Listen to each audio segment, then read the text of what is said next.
to Tamil Gospel Tabernacle channel.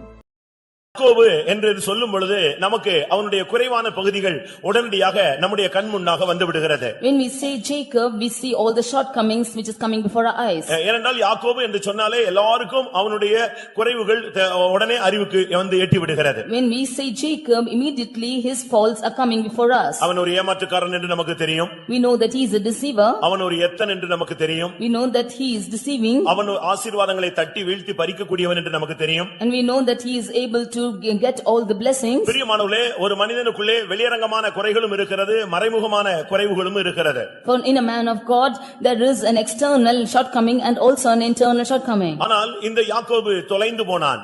But this Jacob decreased. அவனுடைய பெற்றோர்களே அவனை கைவிட்டு விட்டார்கள்.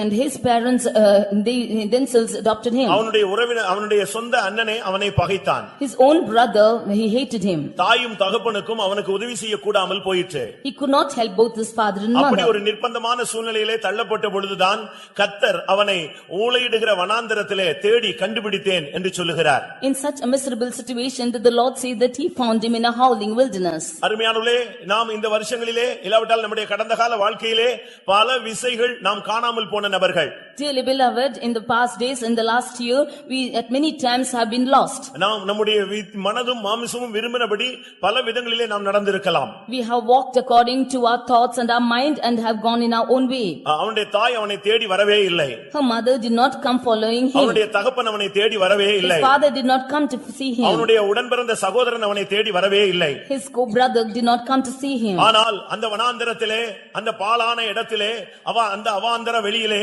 ஆண்டவர் அவனை தேடி கண்டுபிடித்தார். But in the desert land, in the waste howling wilderness, the Lord find him. உன்னுடைய வாழ்வின் உயர்வுக்கு உன்னுடைய பெற்றோர் காரணம் அல்ல. The exalting of your life, your parents are not your உன்னுடைய reason. வாழ்வின் முன்னேற்றத்துக்கு உன்னுடைய சகோதரர்கள் காரணம் அல்ல. For you to progress in your life, your brother is not a reason. தேவன் ஒருவரே அவருக்கு காரணமாய் இருக்கிறார். God alone is the reason. அப்படி விசுவாசிக்கிறீர்கள் எத்தனை பேர்? கரங்களை வைத்து அல்லேலூயா சொல்லுங்க.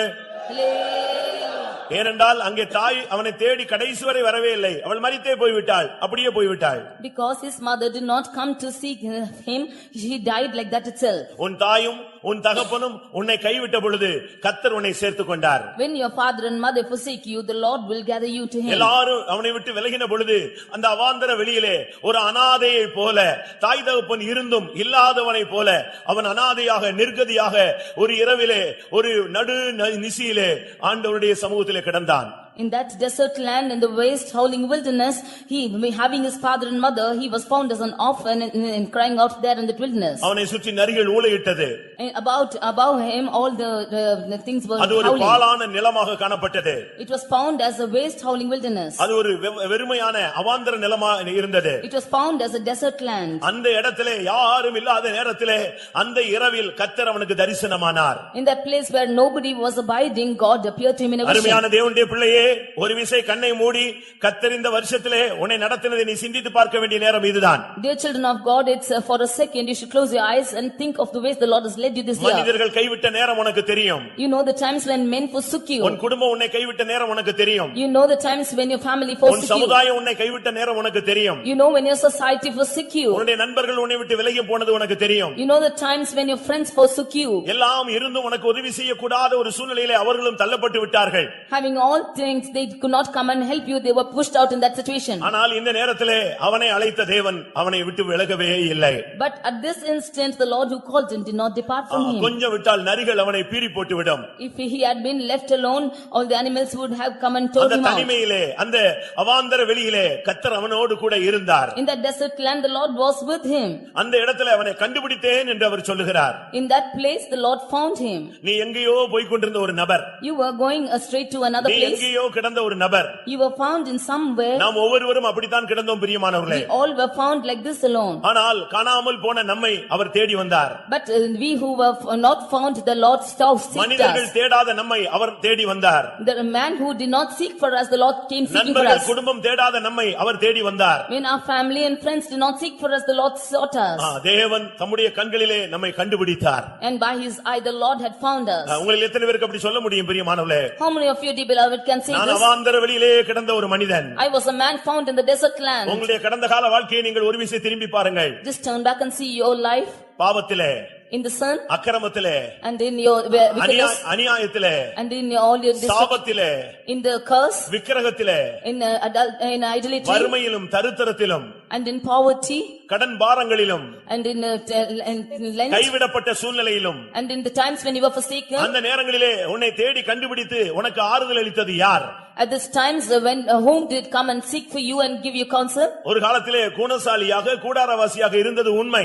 At one time you were of good countenance and you were of a humble spirit. ஆனால் இன்றைக்கோ கைவிடப்பட்ட ஒரு சூழ்நிலை. But now you are in a forsaken state. இந்த வருஷத்தின் துவக்கத்திலும் இந்த வருஷத்தின் பல பாகங்களிலும் நாம் அப்படிப்பட்ட சூழ்நிலைகளை சந்தித்தோம். In all the parts in these years we have faced such situations. நம்மை நடத்த ஆள் இல்லை. We did not have any person to lead us. நமக்கு கை கொடுக்க ஆள் இல்லை. There was not a person to lend நமக்கு his hand. தூக்கி விட ஆள் இல்லை. There was no person to lift us up. நமக்காக பரிந்து பேச ஆள் இல்லை. There was no person to intercede for us. நமக்கு ஒத்தாசையாக நிற்க ஆள் இல்லை. There is no person to stand on part of us. ஏசாயா 51 அதிகாரம் 18 வசனத்தை நாம் பார்க்கும் பொழுது, In Isaiah 51:18 when we read, அவளுடைய பிள்ளைகளிலே அவளை நடத்த ஆள் கிடையாது, அவளுக்கு கை கொடுத்து தூக்கி விடுகிறவர்கள் இல்லை என்று சொல்லி இருக்கிறது. we see that there was no children to lead her and there was no one to lift her up. அவளுக்கு பிள்ளைகள் இருந்தது.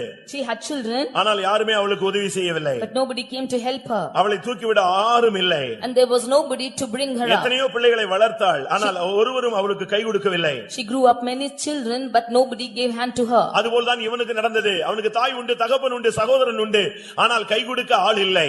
That thing happened to him and he had a mother, father and brother but nobody gave hands to him. ஆனால் என்ன நடந்தது? But what happened? கர்த்தர் அவனோடு கூட இருந்தார். The Lord was with him. கர்த்தர் அவனோடு கூட வந்து கொண்டே இருந்தார். The Lord was coming with him. அவனை எந்த வல்லமையும் தொட்டுவிடக் கூடாது. No animal should engage in him. அந்த வனாந்தரத்திலே அவன் திகைத்து போய் விடக்கூடாது. In that desert he should not be often. அந்த வனாந்தரத்திலே அவன் அவாந்தர வெளியிலே அவன் தவறான முடிவெடுத்து விடக்கூடாது. In that waste howling wilderness he should not take a wrong decision. அந்த நரிகளின் ஊளையை கேட்டு அவன் பயந்து போய் விடக்கூடாது. Hearing the noise of the fox he should not be frightened. அவன் கண்ணீர் விட்டு விடக்கூடாது. He should not cry. அவன் பின்மாறி விடக்கூடாது. He should not backslide. அவன் தன்னை விட்டு தூரம் போய் விடக்கூடாது. Shedding tears he should not go back. சத்துருவின் கையிலே சிக்கி விடக்கூடாது. He should not be caught in the hands of the enemies. யாக்கோபு அவனுடைய சரித்திரம் முடிந்து விடக்கூடாது. The history of Jacob should not be finished. ஆனபடியால் அவனை தேவன் நடத்தும்படியாக அவனோடு கூட வந்து கொண்டே இருந்தார். Therefore to lead him the Lord came with him. அதனால தான் சொல்லி இருக்கிறது, அந்நிய தெய்வங்கள் அவனோடு கூட இருந்ததில்லை, கர்த்தர் ஒருவரே அவனை வழிநடத்தினார். Therefore it is said that alien gods were not leading him but Lord alone did lead him. வேறு எந்த வல்லமையும் அவனோடு கூட இருந்து அவனை சேதப்படுத்த தேவன் அனுமதிக்கவே இல்லை. No power was him to come and danger him. பிரியமானவர்களே, உங்களில் எத்தனை பேர் கர்த்தர் ஒருவர்தான் என்னை நடத்தினார் என்று சொல்ல முடியும்? Dear beloved, how many of you can say that the Lord alone did lead me? அவன் யாக்கோபை குறித்து ஆண்டவர் சொல்கிறார், கர்த்தர் ஒருவரே அவனை நடத்தினார். About Jacob the Lord says that Lord alone did lead him. இந்த வருஷத்திலே கர்த்தர் உங்களை எந்த விதங்களிலே நடத்தினார்? This year how did the Lord lead you? கர்த்தர் நடத்தின பாதைகள் உங்களுக்கு எப்படி இருந்தது? How was the path that the Lord led you? எந்தெந்த சூழ்நிலைகளில் உங்களை நடத்தினார்? In what situations did the Lord lead இவைகளை you? நீங்கள் வேதவசனத்தின் வெளிச்சத்திலே விளங்கும் பொழுது கர்த்தர் உன்னை நடத்தினார் என்பதற்கு நீ திடசாட்சியான ஒரு நபராக மாறிவிடுவாய். When we see this in the angle of the word of God, then we can see when you will be a right testimony. Eliezer ஆபிரகாமோடு உடன்படிக்கை பண்ணிக்கொண்டு அவன் புறப்பட்டு வருகிறான். Eliezer made a covenant with Abraham and he started. அவனுக்கு எங்க போக வேண்டும் என்று தெரியாது. He did not know where to go. ஒரு குறிக்கப்பட்ட இடத்தை அவன் அனலைஸ் பண்ணி வந்து நின்று விட்டான். He analyzed the place where he was told to go and he came and stood. என்ன செய்வது? What to do? யாரிடம் பேசுவது? Whom to go and speak? யாரை தெரிந்தெடுப்பது? Whom to choose? தேவன் எதை தெரிந்தெடுக்கிறார்? Whom did the Lord choose? தேவனுடைய திட்டம் என்ன? What is the plan of ஒரு God? திகைப்பான ஒரு சூழ்நிலையிலே அவன் தள்ளப்பட்டு விட்டான். In such a critical situation he was put down. எவ்வளவோ தூரம் பயணமாகி வந்து விட்டது.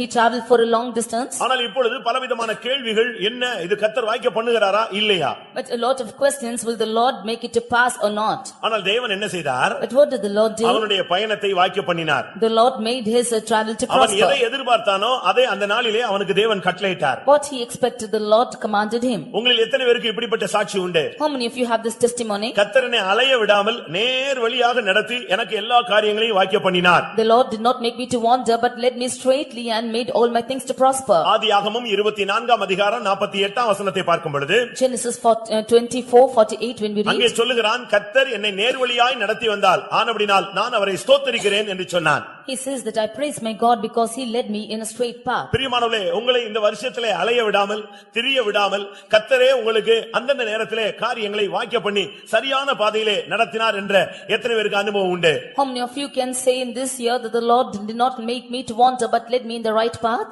நான் அவரை நோக்கி விண்ணப்பம் பண்ணின பொழுது, When I cried to him, நான் அவரை நோக்கி கூப்பிட்ட பொழுது, when I called unto him, அவரை நோக்கி நான் எப்பொழுதெல்லாம் பார்த்தேனோ whenever I looked unto him, அப்பொழுதெல்லாம் தேவன் என்னை அலைய விடாமல் நேர்வழியாக என்னை அழகாக நடத்தினார். all those times he did not lead me to wander but he led me in the right path. இது எலியேசருடைய ஒரு அனுபவம். This is the experience of Eliezer. இந்த இரவு வேளையிலே உங்களில் எத்தனை பேர் என்னை கர்த்தர் சரியான வழியிலே நடத்தி கொண்டே வந்தார்? Like this, how many of you can say that the Lord led me in the right path? 23ஆம் சங்கீதம் 3ஆம் வசனத்திலே தாவீதினுடைய வாழ்க்கை சரித்திரம் என்ன சொல்லுகிறது? In Psalm 23:3, what does David say? தாவீது கர்த்தர் என்னை எப்படி நடத்தினார், எந்த பாதையிலே நடத்தினார் என்று எப்படி சொல்லுகிறான்? How does David explain as how the Lord led him? அவன் தன்னுடைய வாழ்க்கையை குறித்து சொல்லும் பொழுது, கர்த்தர் இந்த வருஷத்திலே கடந்த நாட்களிலே என்னை நீதியின் பாதையிலே நடத்தினார். When he tells about his life, he says that in the last year he led me in the paths of righteousness. அவனுடைய அறிக்கை நீதியின் பாதையிலே கர்த்தர் என்னை நடத்தினார்.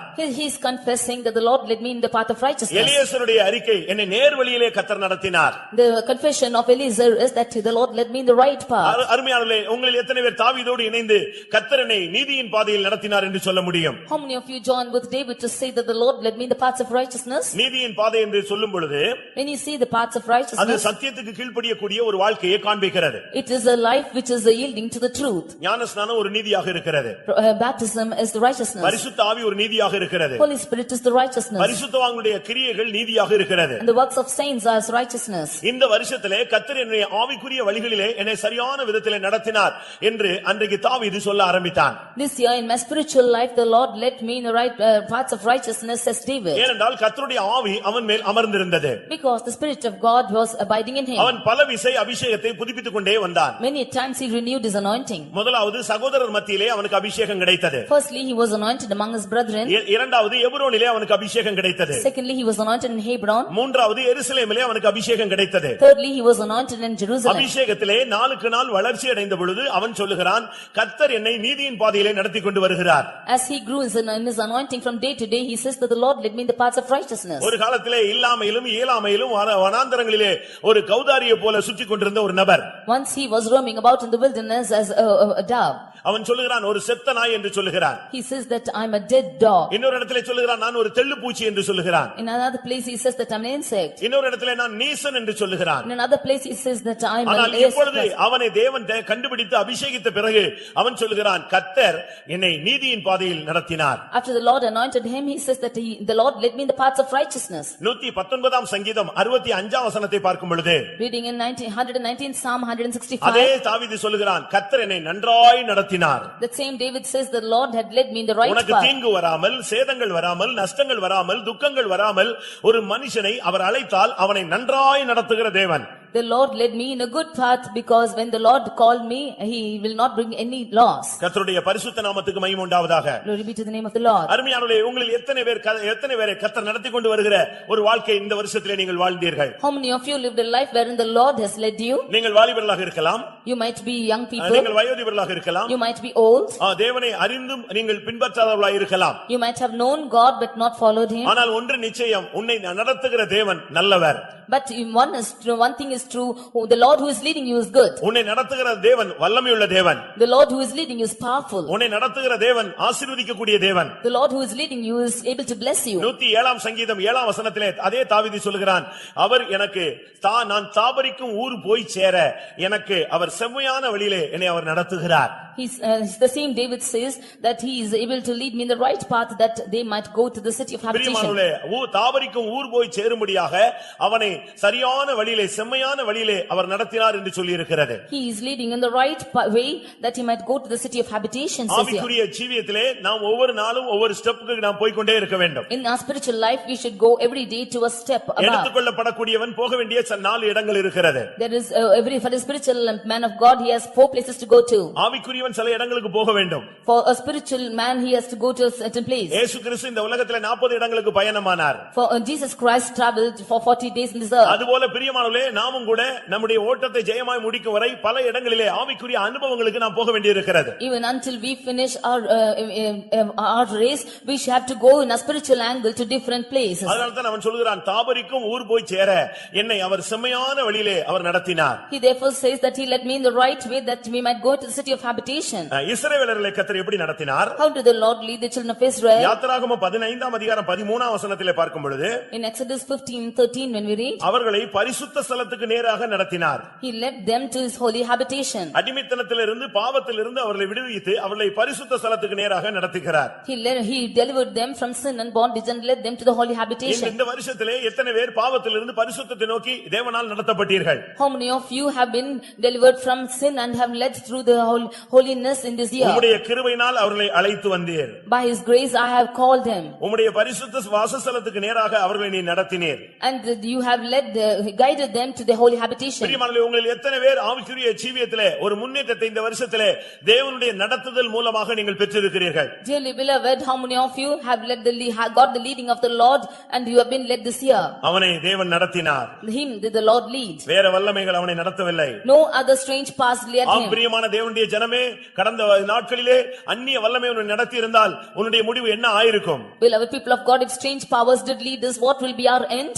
அவன் எங்கே உன்னை நடத்தி இருப்பான்? Where will he lead you? அவன் உன்னை விழுகைக்கு நடத்தி இருப்பான். He will be leading you to fall. மரணத்துக்கு நடத்தி இருப்பான். He will be leading you to death. உன்னை அழிவுக்கு நடத்தி இருப்பான். He will lead you to destruction. உன்னை நிர்மூலமாக்கும் வழிக்கு நடத்தி இருப்பான். He will lead you to the place where you are left alone. ஆனால் அந்த அவாந்தர வழியிலே உன்னை கண்டுபிடித்த தேவன் உன்னை நன்றாய் நடத்தினார். But the Lord whom has chosen you led you in a good path. உனக்கு விரோதமாய் எத்தனையோ சத்துருக்கள், You have many enemies before you, எத்தனையோ மனிதர்கள், and many people rose against you. ஆனால் எல்லாவற்றுக்கும் கர்த்தர் விலக்கி உன்னை ஆதரித்து நடத்தினார். But the Lord delivered you from all and he has led you in the right way. இரண்டாம் நாளாகமம் 32ஆம் அதிகாரத்திலே நான் பார்க்கும் பொழுது, In 2 Chronicles chapter 33, 32ஆம் அதிகாரத்தை பார்க்கும் பொழுது chapter 32, 22ஆம் வசனத்திலே அங்க என்ன சொல்லுகிறார்?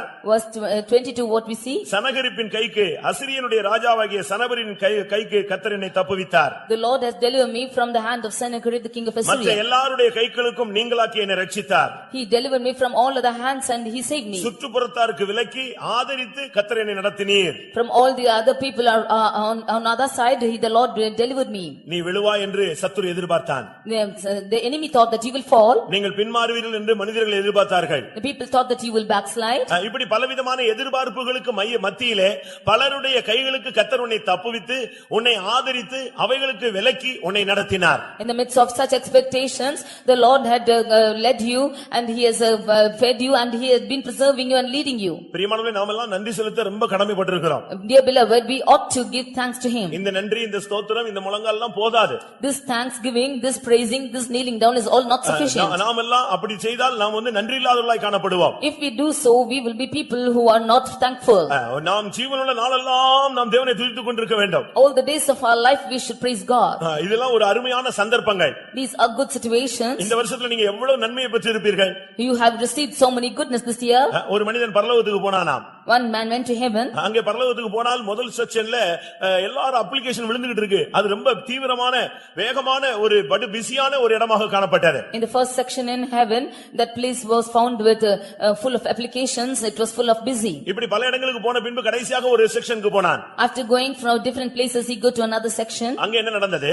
What happened there? ஒரே ஒரு தூதன் உட்கார்ந்திருந்தான். Only one angel was sitting there. இவன் கேட்டான், இந்த தூதன் அமைதியாக இருக்கிறானே, இங்க இது என்ன செக்ஷன் என்று கேட்டான்.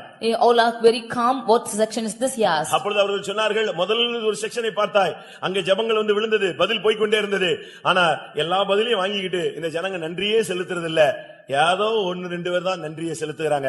அதான் இந்த செக்ஷன் அமைதியாக இருக்குன்னு சொன்னான். They said that the first section that you saw, the people are offering up prayers and their requests are granted to them, but they receive the goodness of the Lord and have not given praises to him. Therefore this place is lonely like this. 10 குஷ்டரோகிகள் சுஸ்தமாக்கப்பட்டார்கள். 10 lepers were healed. ஒரே ஒரு மனிதன் திரும்பி வந்து நன்றி செலுத்தினான். Only one came back and gave thanks. அதுவும் அந்நியனாக இருந்தான். And he was a strange person. பாருங்க, புதிய ஜனங்கள், அந்நிய ஜனங்கள் இன்றைக்கு கர்த்தரை நன்றாக நன்றாக துதிக்கிறார்கள், ஆனால் சொந்த ஜனங்கள் தேவனை துதிப்பது மிகவும் குறைவாக தென்படுகிறது. We see alien people and strangers are they praising God, but his own people are not praising him. இந்த ஜனத்தை அவர் எப்படி நடத்தினார்? How did he lead his people? ஏசாயா 63:12 பார்க்கும் பொழுது, In Isaiah 62:12 when we see, அவர் மகிமையின் புயத்தினால் அவர்களை நடத்தினார். he led them by his glorious hand. அந்த ஜனத்துக்காக தம்முடைய மகிமையின் புயத்தை வெளிப்படுத்தி மகிமையான காரியங்களை செய்துதான் அவர்களை நடத்தி கொண்டு வந்தார். He revealed his glorious hand to his people and he was doing glorious works and was leading them. உன்னை இந்த வருஷத்திலே கர்த்தருடைய மகிமையின் புயம் நடத்தினது. This year his glorious hand was leading you. உன்னை இவ்வளவு தூரம் கொண்டு வந்து உன்னை மகிமைப்படுத்துனதுக்கு காரணம் அவருடைய மகிமையின் புயம். The reason for glorifying you is this glorious hand. 2 Samuel 7:23 பார்க்கும் பொழுது, In 2 Samuel 7:23, பெரிய காரியங்களை நடத்தி கர்த்தர் உன்னை கொண்டு வந்தார். doing great things that the Lord bring you. உனக்காக எத்தனையோ பேரை மடங்கடித்தார். He confounded many because of you. உன்னை உயர்த்தும்படியாக அநேகரை தாழ்த்தினார். That you might be exalted, he put down உன்னை many. மேன்மைப்படுத்தும்படியாக அநேகரை பலவீனப்படுத்தினார். That you might be honored, many were dishonored. இது எத்தனை பேர் அப்படி விசுவாசிக்கிறீர்கள்? How many of you believe this? உன்னை கர்த்தர் கனம் பண்ணும்படியாக அநேகரை அவர் தரைமட்டமாக்கி கொண்டே வந்தார். In order to honor you, the Lord had dishonored many of them. இஸ்ரவேல் ஜனங்களுக்கு கானானை கொடுக்கும்படியாக கானானின் குடிகளை அவர் துரத்தினார். In order to give the land of Canaan to the children of Israel, the Lord chased away all the inheritance of them. புறஜாதிகள் மத்தியிலே, சத்துருக்கள் மத்தியிலே உன் தலையை உயர்த்தும்படியாக அநேகரை அவர் கீழ்ப்படுத்தினார். In the midst of the enemies, that your head might be lifted up, he confounded many. அந்த வருஷத்திலே கர்த்தர் உனக்காக பெரிய காரியங்களை நடத்தி இருக்கிறார். This year the Lord had done great things for உன்னுடைய you. பலத்தினாலே, உன்னுடைய பராக்கிரமத்தினாலே முடியாததை கர்த்தர் உனக்காக நடத்தினார். Not by your effort and from that you might do anything, the Lord had done great things for you. யாத்திராகமம் 15:13 பார்க்கும் பொழுது, Exodus 13:13 when we read, உமது பலத்தினால் அவர்களை நடத்தினீர். by your hands did you lead them. ஆண்டவருடைய பலன்தான் உன்னை நடத்தி பலவீனமான நேரங்களிலே உன்னை பலப்படுத்தி உன்னை இம்மட்டுமாய் இந்த பயணத்திலே, விசுவாச பயணத்திலே, கானான் பயணத்திலே உன்னை கொண்டு வந்திருக்கிறது. By the strength of the Lord he has led you all these days in the path of faith and has led you hitherto. கர்த்தருடைய பரிசுத்த நாமத்துக்கு மகிமை உண்டாவதாக. Glory be to the name of the Lord. பிரியமானவே, எதற்காக கர்த்தர் நம்மை இப்படி கொண்டு வந்து கொண்டிருக்கிறார்? Dear beloved, for what purpose did the Lord lead us like this? ஒன்று, சில பாதைகளிலே நம்மை நடத்தும்போது நமக்கு கஷ்டமாக இருக்கிறது. Sometimes when we forget certain things, it is difficult for us. சில பாதைகளிலே நம்மை நடத்தும்போது நாம் துக்கப்படுகிறோம். Some paths when we are led, we are grieved.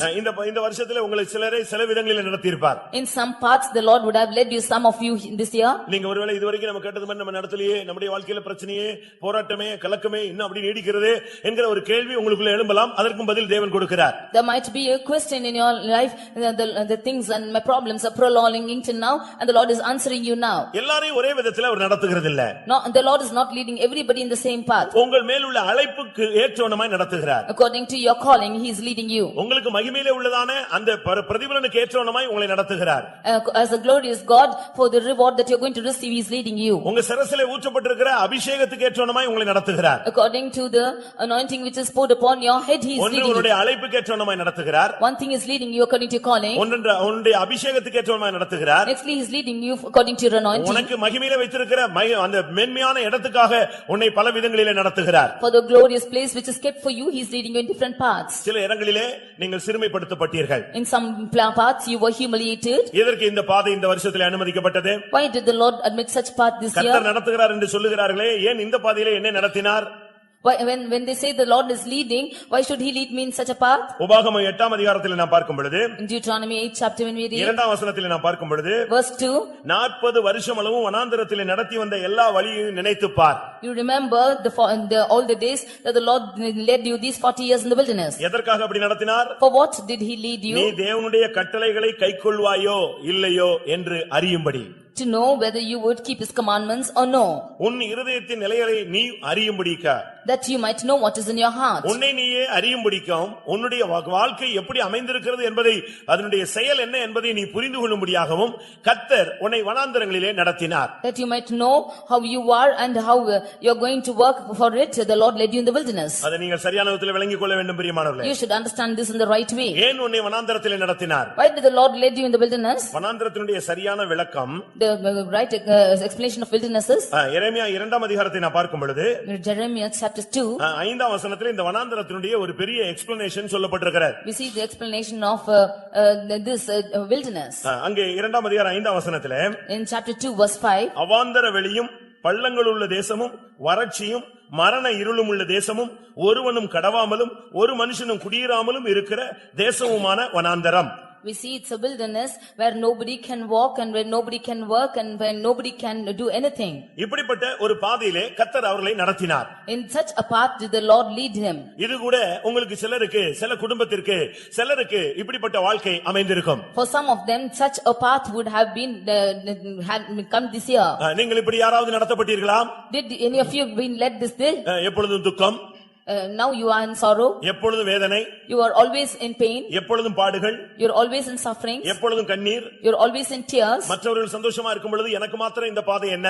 When others are happy, why is such a path for me alone? அநேகருக்கு கிறிஸ்தவ வாழ்க்கை ஆசீர்வாதமா இருக்கும் பொழுது எனக்கு மாத்திரம் ஏன் இப்படிப்பட்ட பாடுகள்? When Christian life is blessed for many, why such a path for me? அருமையானவர்களே, இதனுடைய காரணம் என்ன?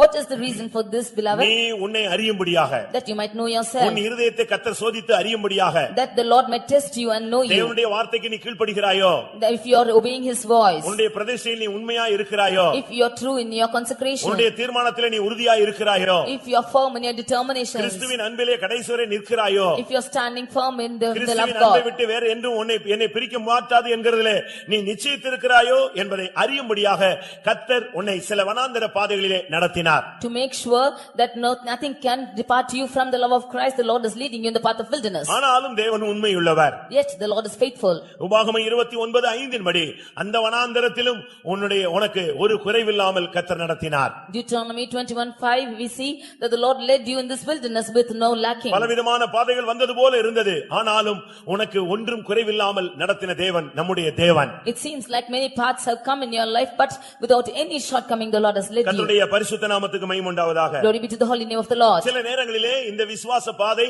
உங்களுக்கு வித்தியாசமாக தென்படுகிறது. Sometimes this life of faith is different for you. ஆண்டவருடைய நடத்துதல் என்பது ஒரு வித்தியாசமான ஒரு பாதை. The leading of God is different path. நம்முடைய மனதின்படி அவர் நடத்துகிறது இல்ல, தன்னுடைய மனதின்படி நம்மை நடத்துகிறார். He is not leading us according to our mind, but he is leading us according to his ஒரு mind. சிலருக்கு கேள்வி, ஏன் வனாந்தரத்துல 40 வருஷம் நடத்த வேண்டும்? Some of them question as to why the Lord led them 40 years in the wilderness. ஏன் இவ்வளவு பாதைகள் அனுமதிக்கப்பட வேண்டும்? Why such paths should be admitted to them? இப்படி எல்லாம் கேள்விகள் உங்களுக்குள்ள ஞானோதயங்கள்லாம் உண்டாகும். Such questions might arise in you. கர்த்தர் இந்த ஜனங்களை சில இடங்களில் சுற்றி போக வைத்தார். Sometimes the Lord made to go around. சில இடங்களிலே அவர்கள் சரியான பாதையிலே கொண்டு போய் கொண்டே இருந்தார். Sometimes he led them in the right path. ஏன் என்று அதற்கு காரணத்தை அவர் விளக்கி சொல்லுகிறார். He is explaining the reason for this. இந்த வருஷத்திலே உன்னை நடத்தினதனுடைய சில காரணங்கள் உனக்கு புரியாமல் இருக்கும். The reason why the Lord led you this year might be unknown to you. சில கேள்விகள் உனக்கு இருக்கும், பதிலே கிடைக்காமல் இந்த 365வது நாளிலே நீ வந்திருப்பாய். You might be having such questions and without answer to it you would have come on the 365th day today. எதற்காக எனக்கு இப்படிப்பட்ட சில பாதைகள்? Why such path is admitted for me? அது ஒருவேளை நீங்க கை வைத்த வேண்டியதில்லை, உங்களுக்குள்ளேயே அப்படிப்பட்ட கேள்விகள் இருந்து கொண்டே இருக்கும். You need not prove it, but you might arise such questions in yourself itself. அதுக்கும் சில காரணங்களை கர்த்தர் சொல்லுகிறார். For that the Lord is saying reasons. என்ன சொன்னாலும் இவைகளுக்கு மத்தியிலே உன்னை நடத்தினவர் தேவனே. Whatever might be in the midst of all this, he who has led you is God அதுதான் alone. நம்முடைய தேவனுடைய speciality. That is the speciality of your God. எந்த சூழ்நிலையிலும் அவர் உன்னை விட்டு விலகுறதே இல்லை. In all the situations he did not depart உன்னுடைய from you. உயர்வோ அங்கே அவர் இருப்பார். In wherever if you are exalted he is there நீ with you. தாழ்த்தப்பட்டாயோ அங்கேயும் அவர் உன்னோடு கூட இருப்பார். If you are humiliated the Lord is there with you. நீ ஒருபடி ஏறினாலும் அவர் அங்கே இருப்பார். If you rise up one step he is there with you. சறுக்கி விட்டாலும் அங்கே அவருடைய கரம் உன்னை தாங்கிக் கொண்டிருக்கும். Even if you slip down then his hand is upholding you. யாத்திராகமம் 13ஆம் அதிகாரத்தை பார்க்கும் பொழுது, In Exodus chapter 13, 17 18 வசனங்களை பார்க்கும் பொழுது 17 and 18 when we read, சில பாதைகளிலே கர்த்தர் அவர்களை சுற்றி போக வைத்தார். sometimes the Lord made to go round. 18ஆம் வசனத்திலே சிமந்த சமுத்திரத்தின் வனாந்தர வழியாய் ஜனங்களை சுற்றி போக பண்ணினார். The Lord made them to go through the way of wilderness of the Red Sea. எதற்காக? What's the reason? பார்வோன் ஜனங்களை போகவிட்ட பின்பு When Pharaoh led the people to go, ஜனங்கள் யுத்தத்தை கண்டால் மனமடிந்து விடுவார்கள் என்று தேவன் எண்ணினார். the Lord feared that seeing the war the people will backslide. ஒன்று, அவர்கள் யுத்தத்தை கண்டு மனமடிந்து விடுவார்கள். One thing is looking at the war they will இல்லாவிட்டால் எகிப்துக்கு அவர்கள் திரும்பி போய் விடுவார்கள். or they will return to Egypt. இதை தேவன் விரும்பவில்லை. This he did not like. நீ யுத்தத்தை கண்டு மனமடிந்து ஒரு பின்மாற்றத்துக்குள்ளே போக கூடாது என்று சொல்லித்தான் கர்த்தர் சில விதமான பாதைகளிலே உன்னை சுற்றி கொண்டு வந்தார். That seeing the wars that you might not be broken down or backslide, the Lord is leading you such paths. பெலிஸ்தரின் தேசம் வழியாக கானான் போவது சமீபம் என்று சொல்லி இருக்கிறது. It is said that it is very nearer to go through the land of Philistines. ஆனால் அந்த சமீபமான வழியிலே தேவன் நடத்தவில்லை. But the Lord did not lead them through the nearer path. நல்லா கவனிங்க, Just listen. அந்த இடத்துக்கு அவங்களை கொண்டு போனால் If he should take them to that place, அங்க ஒரு யுத்தம் உண்டாகும். there will be a war. அந்த யுத்தத்துல ரத்தம் சிந்த வேண்டியிருக்கும். In that war they should shed blood. இந்த ஜனங்கள் உடனடியாக மனமடிந்து போய் விடுவார்கள். And these people will be broken in heart. உடனே எகிப்துக்கு போலாம்ங்கற ஒரு பின்மாற்ற ஆவி வந்து விட கூடாது. Immediately the spirit of backsliding will come that they go to Egypt. ஆனபடியால் தேவன் என்ன செய்தார்? சுற்றி வந்தாலும் பரவாயில்லை, யுத்தங்கள் ஜனத்துக்கு வரக்கூடாது என்று பார்த்தார். Therefore the Lord thought even if they should come round, they should not come into war. உன்னுடைய பின்மாற்றத்தை தவிர்க்கவே கர்த்தர் சிலவிதமான பாதைகளிலே உன்னை கொண்டு வந்தார். The Lord is leading you in certain paths that to avoid your backsliding. வாழ்க்கையிலே ஊழியத்திலே நீ சோர்ந்து போக கூடாது என்று சொல்லியே கர்த்தர் சில வழிகளிலே உன்னை நடத்தினார். In your life and ministry that you might not become faint or backslide, the Lord led you in certain paths. ஒன்று உங்களுக்கு தெரியுமா?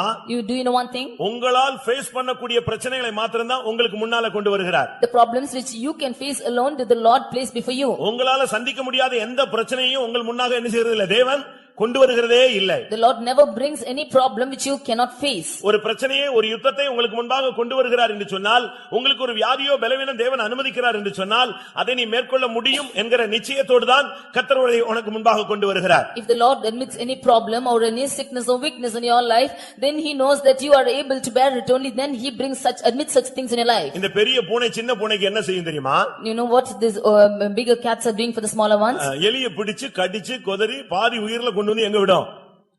இந்த குட்டி பூனை கிட்ட கொண்டு போய் விடும். It's catching the rats and it is squeezing it, and half did it's placing before the smaller ones. அது அதனுடைய பலன் எல்லாம் எடுத்துட்டு இங்க கொண்டு வந்து விட்டு இதை வேட்டையாட அனுமதிக்கும். It will take it carefully, come and bring and place before this kids. அதுபோல தான் உனக்கு விரோதமான வியாதி பலவீனம் பிசாசு செய்வினை இவைகளை எல்லாம் தலையை நசுக்கி தான் உனக்கு முன்னால கர்த்தர் கொண்டு வந்து போடுகிறார். That is what the weakness and sickness and all the afflictions of Satan, the Lord is crushing it and bringing it before you and placing it. சிலருக்கு இந்த பாதை வித்தியாசமாக காணப்படுகிறது. Some of them this path is different. புலம்பல் 3ஆம் அதிகாரம் 2ஆம் வசனத்தை பார்க்கும் பொழுது, In Lamentations 3 verse 5, verse 2, verse 2. புலம்பல் 3:2 சொல்கிறார், அவர் என்னை இருளில் நடத்தி கொண்டு வந்தார். In Lamentations 3:2 we see that the Lord led me in the darkness. சில நேரங்களில் இந்த வருஷத்துல உன்னை இருளிலே கர்த்தர் கொண்டு போயிருப்பார். Sometimes the Lord would have led you in the paths of darkness. ஆனால் நீ என்ன சொல்ல வேண்டும்? But what you should say, நான் இருளிலே உட்கார்ந்திருந்தாலும் கர்த்தர் எனக்கு வெளிச்சமாய் இருப்பார். though I walk through the darkness, the Lord will be my light. நான் விழுந்தாலும் எழுந்திருப்பேன், என் சத்துருவே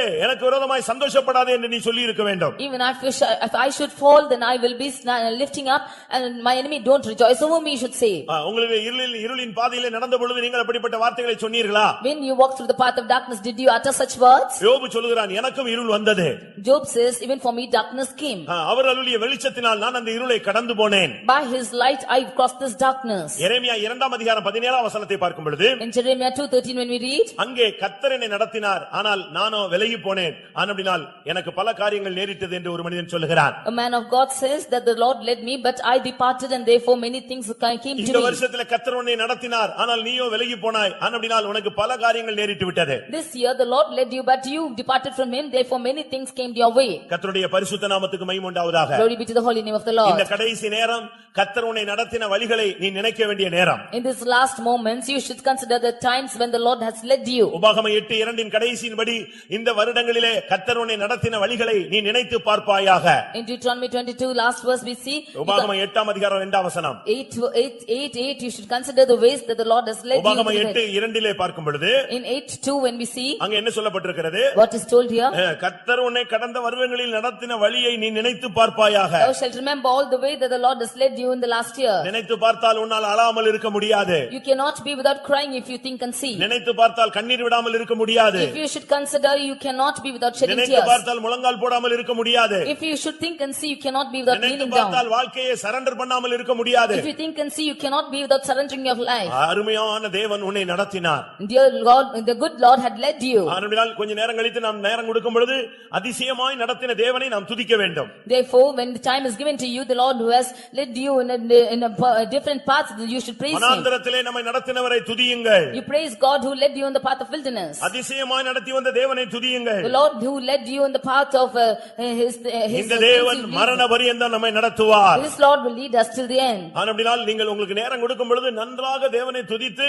இந்த வருஷத்துல நீ எவ்வளவு துதிய செலுத்தலையோ அந்த கடனை நீ துதித்து தீர்த்துக் கொள்ள வேண்டும். The time when it is given to you, you should praise God and you should fulfill the praises which you did not offer this year. அங்கே வேதம் என்ன சொல்லுகிறது? What does the word of God say? அவாந்தர வழியிலே நான் அவனை கண்டுபிடித்தேன். கண்டேன். In the waste howling wilderness I found him. கர்த்தர் அவனை நடத்தினார். The Lord led him. நடத்தினது மாத்திரமல்ல, Not only he led him, அவனை எல்லாம் கவனிங்க, அவனை அவர் உணர்த்தினார். he instructed him.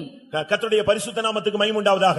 Glory be to the holy name of the Lord. நம்முடைய தேவன் நம்மை நடத்துகிறது மாத்திரமல்ல, நம்மை உணர்த்துகிற தேவனாக இருக்கிறார். The Lord not only leads us, he is also instructing us. ஒரு குழந்தையை நடத்தலாம், ஒரு பெரியவனை அவனை உணர்த்த வேண்டியது அவசியமாக இருக்கிறது. For a child he can be instructed, even for an adult he should be instructed. இந்த வருஷத்திலே கர்த்தர் என்னை நடத்தினார், என்னை உணர்த்தினார் என்று எத்தனை பேருக்கு சொல்ல முடியும்? How many of you can say that the Lord led me and instructed me this year? யாத்திராகமம் 4ஆம் அதிகாரம் 15ஆம் வசனத்திலே நீ செய்ய வேண்டியதை நான் உனக்கு உணர்த்துவேன். Exodus 4:15 he says that I will instruct you what you should do. இந்த வருஷத்துல நீ என்ன செய்யணுமோ அதை செய்ய வேண்டியதை கர்த்தர் உனக்கு சரியான விதத்தில் விளக்கி சொல்லி கொடுத்தார். The Lord had explained to you and instructed you as to what you should do this year. ஒரு டீச்சர் தன்னுடைய பிள்ளைகளுக்கு சொல்லி கொடுக்கிறது போல, As a teacher would instruct her ஒரு children, தகப்பன் தன் பிள்ளைக்கு ஆலோசனை சொல்லி கொடுப்பது போல, as a father is instructing his நீ செய்ய children, வேண்டியதை கர்த்தர் உனக்கு உணர்த்தினார். what you should do the Lord has instructed you. உபாகமம் 8ஆம் அதிகாரம் 3ஆம் வசனத்தின்படி, In Deuteronomy 8:3, மனுஷன் அப்பத்தினால் மாத்திரமல்ல தேவனுடைய வார்த்தையினாலும் பிழைப்பான் என்பதை கர்த்தர் உனக்கு இந்த வருஷத்திலே வசனங்கள் ஊழியங்கள் மூலமாய் உபதேசங்கள் மூலமாய் உனக்கு உணர்த்தினார். the Lord by his truth and by his ministries he has taught you that man shall not live by bread only but by every word that proceedeth from him. ஒரு மனுஷன் அப்பத்தினால் மாத்திரமல்ல தேவனுடைய வார்த்தையினாலும் பிழைப்பான். For man shall not live by bread only but by every word that proceedeth from his mouth. அதையும் கர்த்தர் அவனுக்கு உணர்த்தி காண்பித்தார். Even that the Lord has instructed you. நெகேமியா 9ஆம் அதிகாரம் 20ஆம் வசனத்தை பார்க்கும் பொழுது, In Nehemiah 9:20 அங்கே அவர் அவனுக்கு அறிவை உணர்த்தினார். we see that he taught him wisdom. அருமையானவர்களே, உங்களுக்கு தேவன் உணர்த்தி உங்களை நடத்தி கொண்டு வருகிறாரா? It is the Lord instructing you and leading you. அவர் ஒரு அருமையான தாய், And that she was a good mother. அவர் ஒரு அருமையான தகப்பன், It's a good father. அவர் ஒரு அருமையான ஒரு நண்பன், He is a good friend.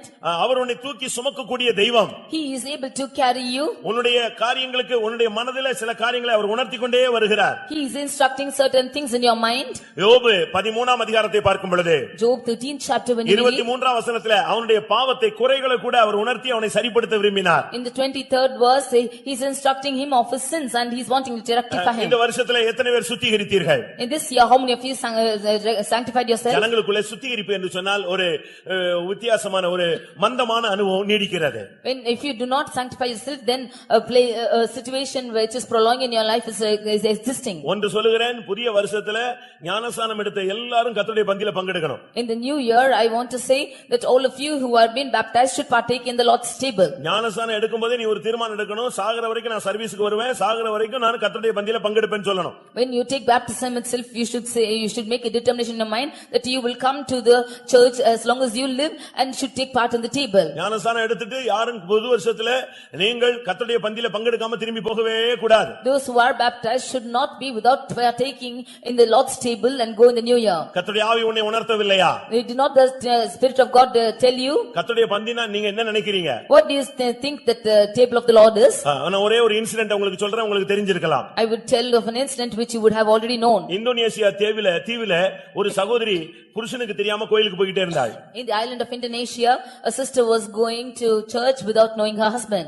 புருஷனுக்கு தெரியாம போய் அவ ஞானஸ்நானம் எடுத்து விட்டாள். She went and got baptized without her husband's knowledge. ஒரு நாள் அவனுடைய புருஷன் இனிமேல் நீ கோயிலுக்கு ஆராதனைக்கு போக கூடாது என்று சொல்லிவிட்டான். One day husband told that you should not go to this church anymore. அவள் சொன்னாள், நான் அடுத்த வாரம் ஒரு வாரம் மட்டும் போயிட்டு வந்துறேன்னு சொன்னாள். She said one week, next week alone I will go and come, she said. அவன் சொன்னா அடுத்த வாரத்துல அப்படி என்ன விசேஷம் இருக்குன்னு கேட்டான். What speciality on that day, he asked. அடுத்த வாரத்துல கர்த்தருடைய பந்தி சபையில இருக்குன்னு சொல்லி இருக்காங்க.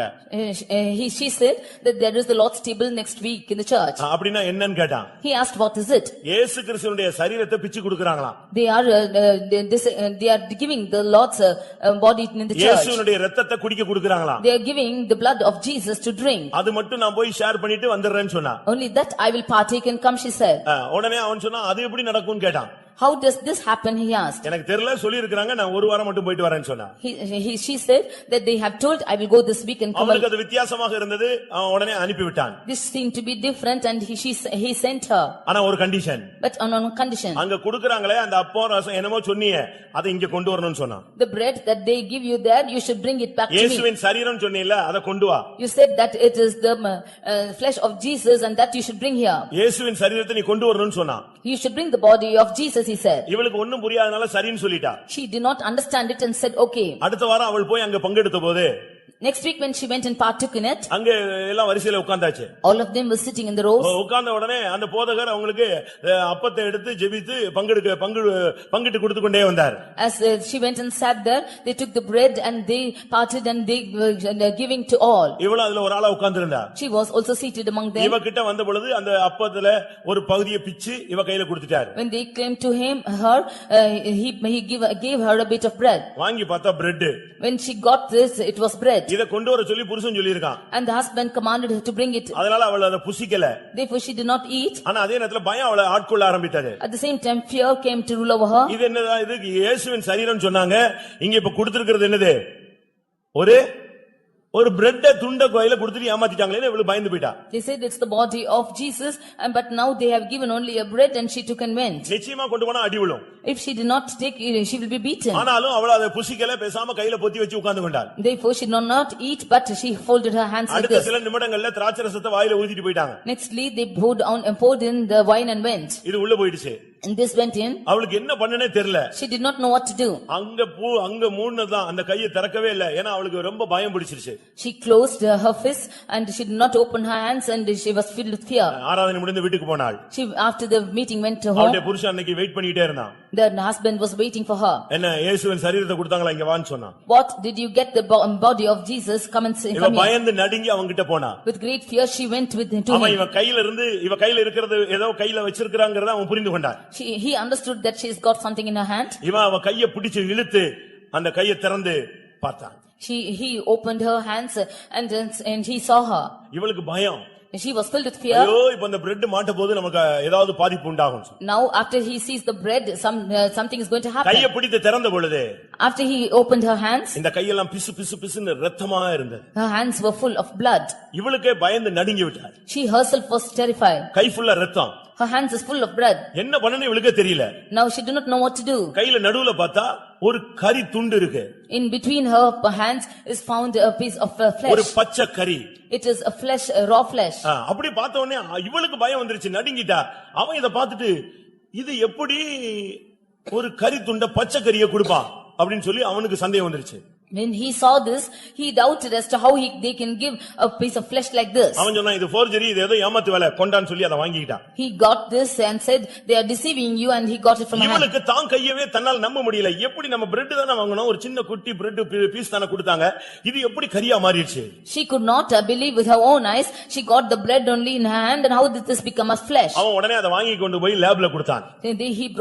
He took it and went for testing it. அங்கேயே உட்கார்ந்திருந்தான். He sat there. எனக்கு ரிசல்ட் உடனே வேணும், இது என்னன்னு சொல்லுங்க. I want the results now itself. இது என்ன கரின்னு சொல்லுன்னு சொன்னான். You say what meat is this? குறிக்கப்பட்ட நேரத்துக்கு பின்பு லேப்ல ரிப்போர்ட் கொடுத்தாங்க. In a few hours from the lab they gave the report. அத வாங்கி பார்த்தான். And he saw it. அதுல ரிப்போர்ட் கொடுத்திருந்தது. The report was 30 வயதிலிருந்து 35 வயதுக்குள்ள இருக்கிற ஒரு ஆணுடைய சரீரத்திலிருந்து சில மணி நேரத்துக்கு முன்பாக பிச்சி எடுத்த ஒரு கரி துண்டுன்னு ரிப்போர்ட் கொடுத்தான். This is the flesh which is taken out from a lad which is of age 30 to 35. Before few minutes this has been taken and given to 30 வயதிலிருந்து 35 வயதுக்குள்ள இருக்கிற ஒரு வாலிபன் ஒரு ஆணுடைய சரீரத்திலிருந்து சில மணி நேரத்துக்கு முன்னாக பிச்சு எடுத்திருக்காங்க இந்த சரீரத்தைன்னு சொன்னான். He is a male from 30 to 35 years. From him his flesh is plucked out and it is given now. சில மணி நேரத்துக்கு முன்னாக பிச்சு எடுத்திருக்காங்கன்னு சொன்னான். It is plucked out even before a few hours. அவன் அப்படியே நடுங்கிட்டான். He terrified like that. அன்றைக்கு அவன் ரட்சிக்கப்பட்டான். He was saved that day. அப்படினா நீங்க புசிக்கிறது ஒரு அப்பம் அல்ல, நீ அப்பன் பார்த்தா அப்பம், ஆனால் இது இயேசுவின் சரீரம். Therefore the bread that you are eating is not the bread only, it's the flesh என்னுடைய of God. மாம்சத்தை புசித்து என் இரத்தத்தை பானம் பண்ணுகிறவனுக்கு நித்திய ஜீவன் உண்டு, நான் அவனை கடைசி நாளில் எழுப்புவேன்.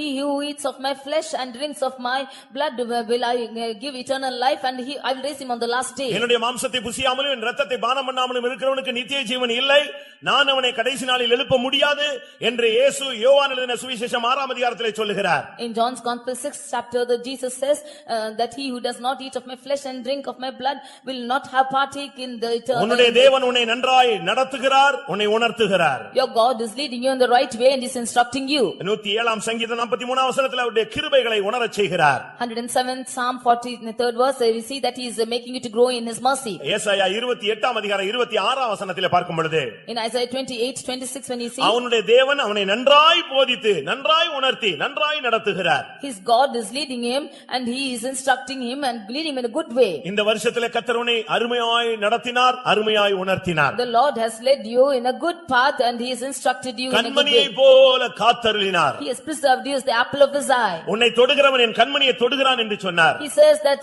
he who touches you touches my eye. அப்படியானால் அவர் உனக்கு கொடுத்திருக்கிற ஸ்தானம் என்ன? What is the place that he's given you? சொல்லுங்க. அவர் உனக்கு கொடுத்த ஸ்தானம் என்ன?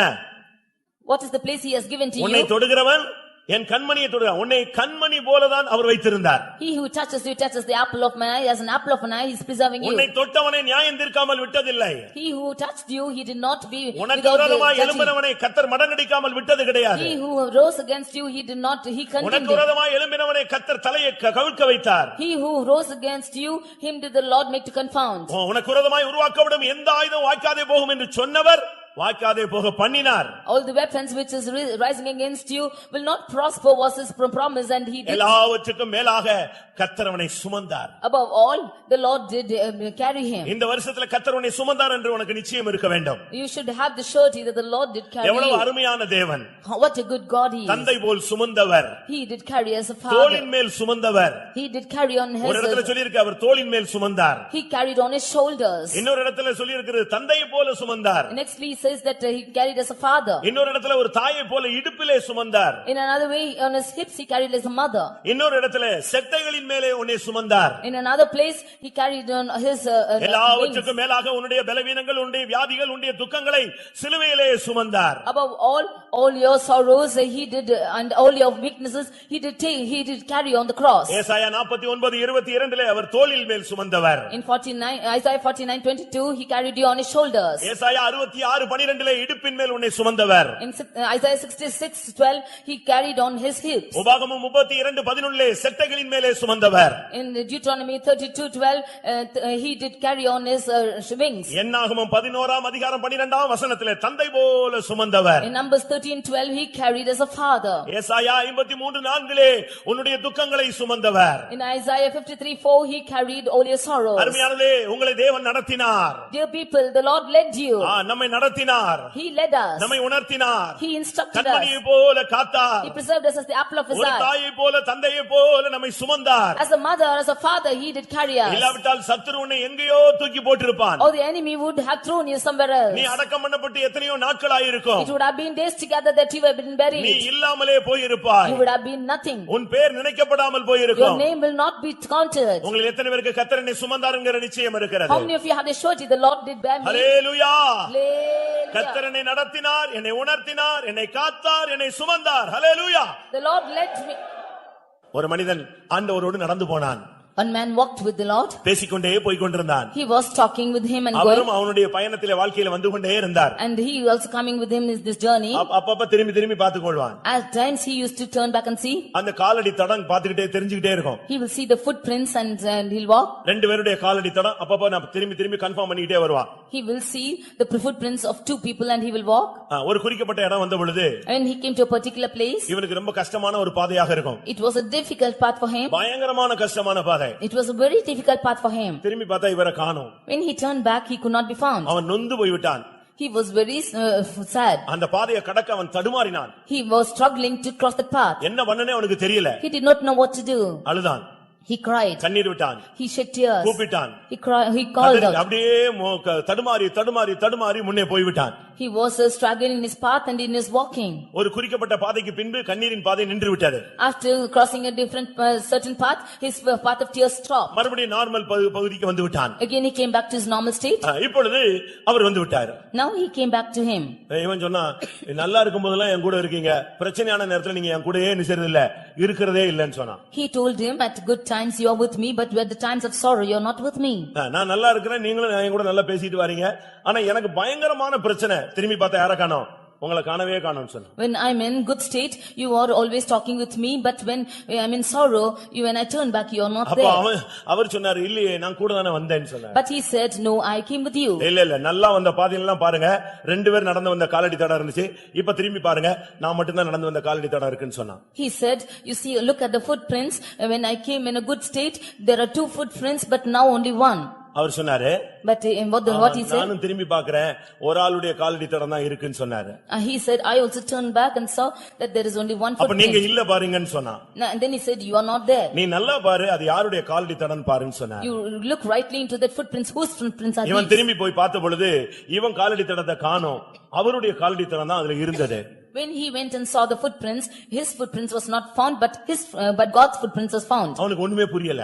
He could not understand it. அப்ப ஏன் காலடி தடம் அப்படின்னு கேட்டான். Then he asked, where are my footprints? மகனே, வேதனைகள் போராட்டங்கள் வந்த உடனே நான் உன்னை நடக்க விடவில்லை, நான் என் தோளில் உன்னை வைத்திருந்தேன். அதனால அந்த பாதையில என்னுடைய காலடி தடம் தான் கீழப்பட்டது, உன்னுடைய காலடி தடம் படல, நீ என் தோளின் மேல இருந்தாய். Oh my son, when you were going through pains and struggles, I was carrying you on my shoulders, and therefore only my 1 footprint is found, and I walked with you. ஆம், என்னை தேவன் சுமந்தார் என்று சொல்லுகிறவர்கள் அப்படியே கண்களை மூடி முழங்கால் படியிடுவோம். Yes, the Lord has carried me. How many of you can see? You can kneel down. இந்த 4 எக்ஸ்பீரியன்ஸ் இருந்தா நீ விசுவாசி, நீ முழங்கால் போடலாம். If you have all these 4 experiences, you believe and you can kneel நீ down. யாராக இருந்தாலும் இந்த 4 எக்ஸ்பீரியன்ஸ் இருந்தா கர்த்தர் உன்னை நேசிக்கிறார். If you have these 4 experiences, whoever you might be, the Lord is loving you. உன்னை அழைத்தவர் உன்னை விட மாட்டார். The Lord who has called you will never leave you. இந்த வருஷத்துல வந்த பாதைகளிலே உன்னை இல்லாமல் ஆக்க வேண்டும், திருடன் திருடவும் கொல்லவும் அழிக்கவும் வந்தான். ஆனால் தேவனோ உன்னை அவர் சுமந்தார், ஏந்தினார், தப்புவித்தார், காத்துக்கொண்டார். In the year past that the Lord has led you, the thief is coming to destroy and to murder you, but the Lord came to carry and அப்படி lead you. விசுவாசிக்கிற எல்லாரும் தயவு செய்து கண்களை மூடி முழங்கால் படியிடுங்கள். அவசியம் இல்லாமல் வெளியே போக வேண்டாம். All those who believe, you close your eyes and kneel down, do not go out. கர்த்தருடைய கிருபை உங்களை இதுவரை நடத்தின தேவன் இனிமேலும் உங்களை அடுத்த பகுதிக்கு கொண்டு போக போகிறார். The Lord who has led you hitherto will also lead you afterwards. நீ திரும்பி பாரு, நீ இப்ப இருக்கிற இடம் தேவனுடைய தோளின் மேல் இருக்கிறாய். Turn back and see. அல்லேலூயா, ஆமென். எத்தனை பேர் அதை விசுவாசிக்கிறீர்கள்? How many of you believe this? Hallelujah, Hallelujah. ஆமென். இப்பொழுது தேவன் என்னை நடத்தினார் என்று சொல்லுகிறவர்கள் கரங்களை உயர்த்துங்கள். தேவன் என்னை உணர்த்தினார் என்று சொல்லுகிறவர்கள் கரங்களை உயர்த்துங்கள். தேவன் என்னை கண்மணி போல காத்தார் என்று சொல்லுகிறவர்கள் கரங்களை உயர்த்துங்கள். என்னை அவர் சுமந்து வந்தார் என்று சொல்லுகிறவர்கள் கரங்களை உயர்த்துங்கள். அல்லேலூயா, ரக்கடபகதிடபகரபகதிடபானியா. அல்லேலூயா. ஒரு 2 நிமிஷம் எல்லாரும் கண்களை மூடி கைகளை உயர்த்தி, ஆண்டவரே என்னை நீ நடத்தினீர், அல்லேலூயா, என்னை காத்தீர், என்னை சுமந்தீர், என்னை உணர்த்தினீர், கர்த்தருக்கு நன்றி செலுத்துங்கள். அல்லேலூயா. ஐ டபகடபகதிடபகடபகதிடபலகதிடபலகதிட